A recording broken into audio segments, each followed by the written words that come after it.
Assalamualaikum warahmatullahi wabarakatuh. Hari ini kami dari kelompok 2 akan mempresentasikan hasil tugas sejarah kami mengenai jalur rempah dan pelayaran dunia, khususnya masuknya bangsa Eropa menuju Nusantara. Bangsa Eropa seperti Portugis, Spanyol, Inggris, dan Belanda. Sebelum kami memulai presentasi, perkenalkan nama saya Denisha Khairani, nomor absen 10, dan teman saya Muhammad Udin Nasrullah, nomor absen 26.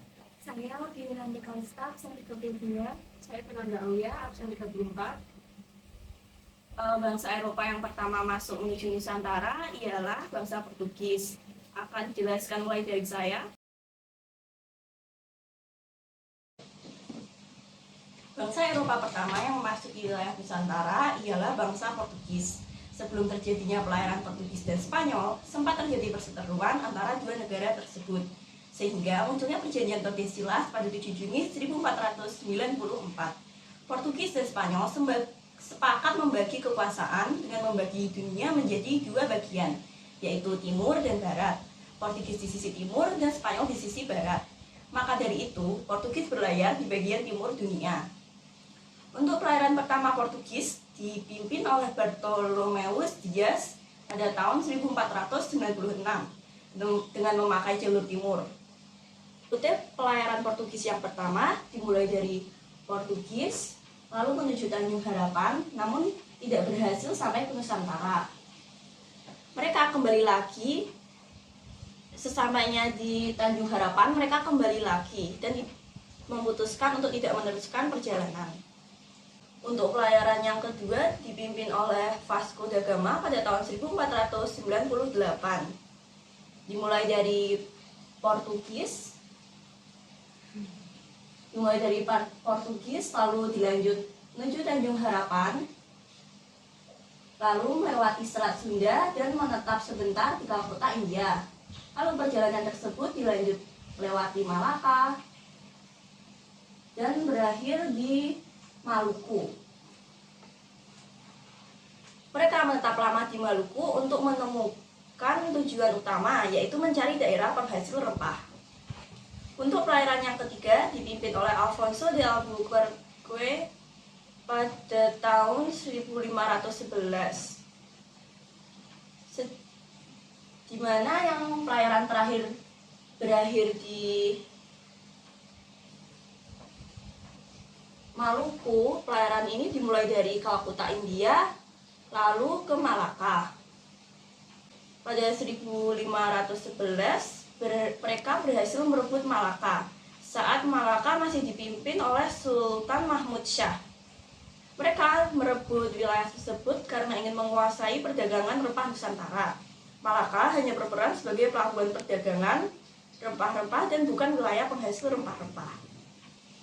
Untuk pelayaran yang keempat dipimpin oleh Antonio de Abreu dan Francisco Serrao pada tahun 1512, di mana dimulai dari Malaka lalu menuju Maluku. Bangsa Portugis selanjutnya meneruskan perjalanannya dipimpin oleh Antonio de Abreu dan Francisco Serrao pada tahun 1512 dari Malaka menuju Maluku. Hal ini dikarenakan Maluku sebagai pusat rempah-rempah atau penghasil rempah-rempah, terutama cengkeh, pala, dan bunga pala.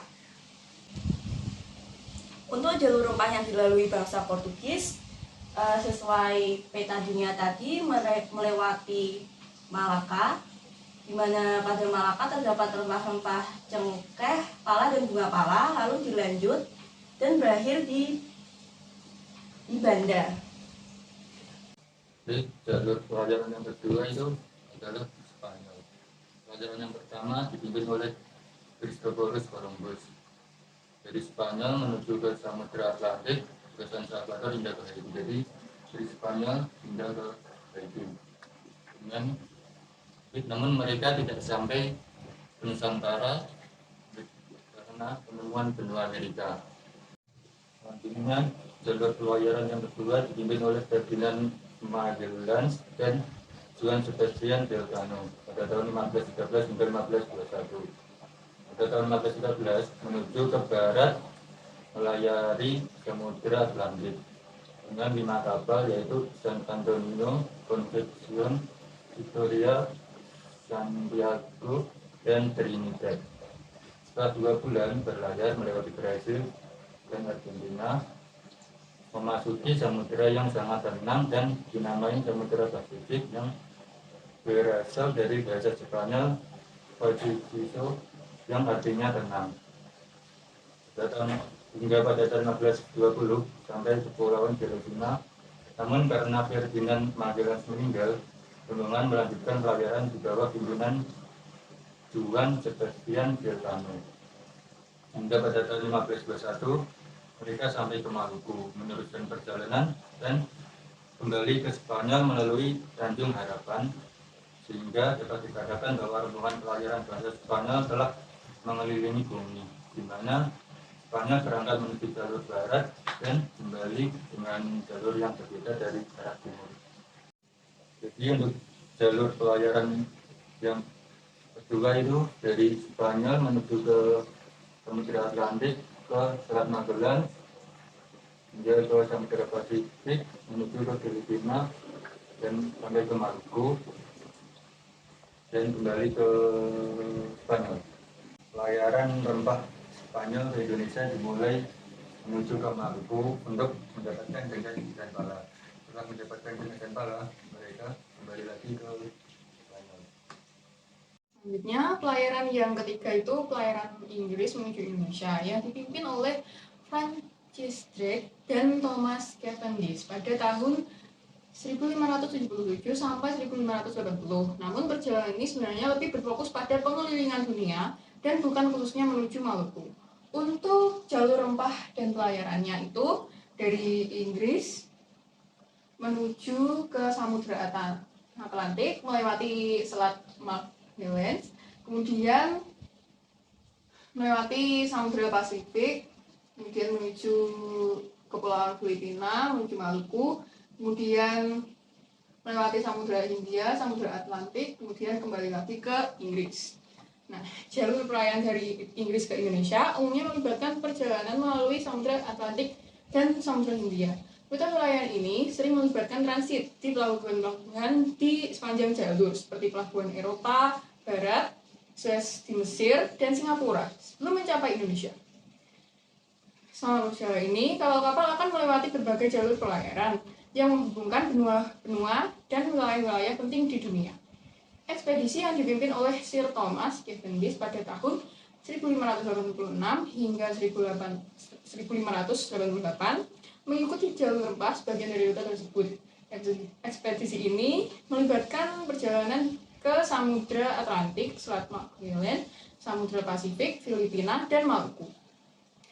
Tujuan utama Cavendish adalah untuk mengejar keuntungan dari perdagangan rempah-rempah dan penjarahan. Perjalanan tersebut juga memiliki efek negatif terhadap hubungan dengan Spanyol yang mengklaim bahwa sebagian besar wilayah yang dilalui oleh Cavendish.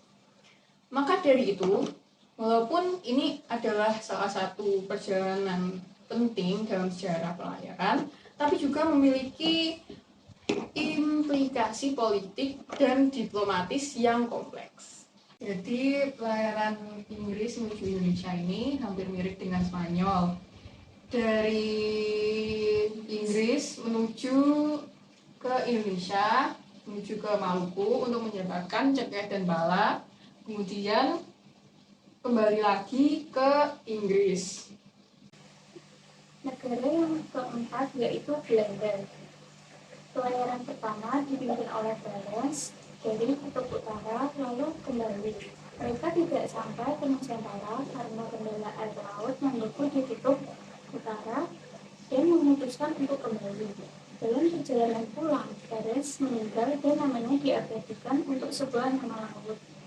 Pelayaran yang kedua dipimpin oleh Cornelis de Houtman pada tanggal 20 Juni tahun 1596 dari Inggris menuju Tanjung Harapan lalu ke Samudra Hindia dan ke Selat Sunda lalu menetap ke Pelabuhan Banten. Belanda mengikuti rute pelayaran Portugis, namun Belanda langsung menuju ke Pelabuhan Banten dengan menyeberangi Samudra Hindia dan melalui Selat Sunda. Tanpa melalui India, Belanda sengaja melewati rute yang jauh demi menghindari Portugis yang berkedudukan di India dan Malaka. Pelayaran tanpa Belanda menuju ke Indonesia dimulai dari Banten, yaitu di mana Banten merupakan penghasil rempah-rempah kayu manis dan lada. Dilanjutkan ke Jawa Timur, lalu menuju ke Maluku, di mana Maluku penghasil rempah yaitu cengkeh dan pala. Sekian presentasi dari kami, kurang lebihnya mohon maaf. Assalamualaikum warahmatullahi wabarakatuh.